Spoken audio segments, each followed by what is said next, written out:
Jonathan Perry. I was listening to this week's Fair Game podcast with Leah and Mike Rinder, and their guest mentioned Sea Org officers are based on some people that took the overlord Xenu out of power after dropping the Thetans on Earth. I thought the Xenu myth ended there. I didn't know there was a lot more to the story. I'm having trouble looking it up. Do you know what supposedly happened after the Great Incident? Also, Leah mentioned about how they take your legal documents. Are there illegal immigrants on bases? Can the FBI investigate Scientology from a human trafficking angle? Okay, a lot of question there, Jonathan. What I can say about the Xenu mythology or story is that it pretty much does actually end with the mass genocide, and then who they're talking about in the answer to your in relation to your question about the Sea Org officers.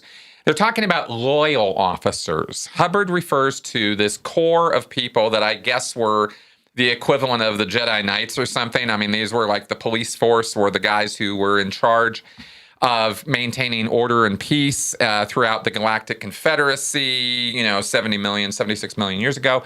And these were the loyal officers. Who they're loyal to, I don't know. The state, I guess. Xenu was the guy in charge. He was the head.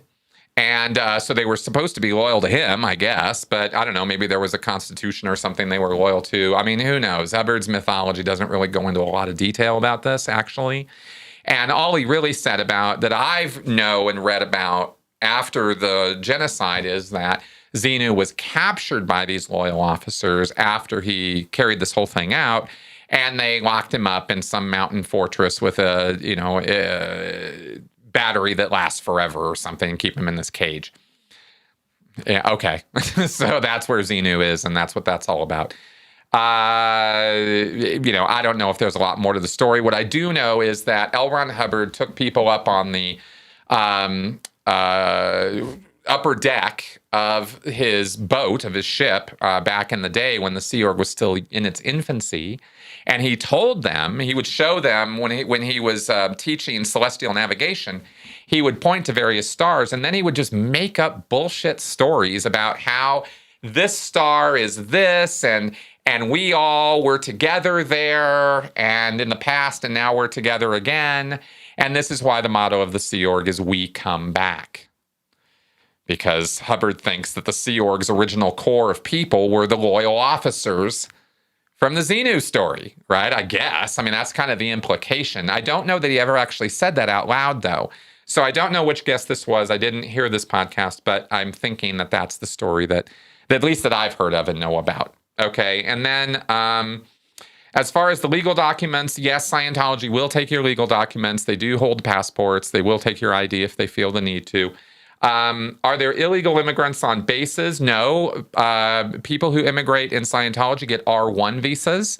Sometimes those R1 visas go over, but they generally will send the person back to their country of origin to get another one or get it renewed and then come back. Or they'll work out whatever the situation is for that individual person. But they don't, generally speaking, want illegal immigrants on base. They want legal immigrants on base. But yes, the FBI can and absolutely should investigate Scientology for human trafficking violations because they are legion. And I believe it is human trafficking law that is actually going to nail cult leaders faster than any other kind of law. Civil law for sure, and criminal law is, it's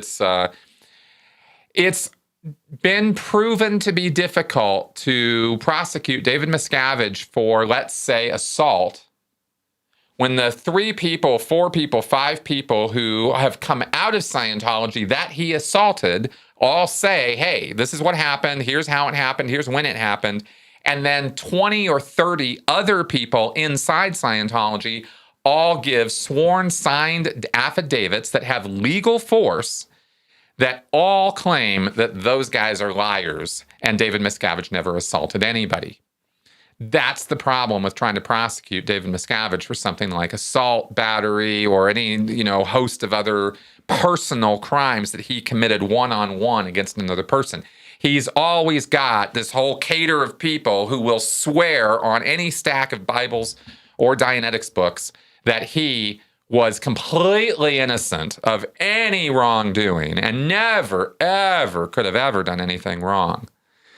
And so the law tends to be rather powerless in the face of that for those one-on-one kind of accusations. But when you start looking at Scientology as an organization, and you start looking at it as a trafficking organization, and you start framing it that way, you could start building up a case pretty quickly, actually. I think that there is a mounds of evidence that you could pull up that could be, put together for that kind of a case. In the same way, Keith Raniere was prosecuted on trafficking charges. That's how he ended up in jail for 120 years. So I think that that's definitely the route to go. And I was convinced of that mostly through my university studies, where I actually had to read up on these laws and read up on human trafficking and how domestic violence is regulated in the UK, for example, with their coercive control laws. And right now, cults are the wild, wild west when it comes to the law. There are very, very few countries that have any laws on the books about extremist groups. And that's because the language and ability to legally define what these things are, or what abusive behavior is, what coercive control is. I mean, these are not easy things to put into writing. And that's only half the problem, because the written law is one thing, how it's implemented is a whole nother thing. And it's a two-phase operation when you're talking about how laws are enacted. One, they're written. Two, they're actually in practice. They're put into practice. And that's when people have to start interpreting them. And how they go about interpreting them might be quite different from how the people who wrote the laws intended for them to be interpreted. It can be pretty interesting how the law works that way. So that's why I think that prosecuting cults has been a very, very difficult activity. But I do believe that under the trafficking laws is where we find the most fertile territory to go after these groups. So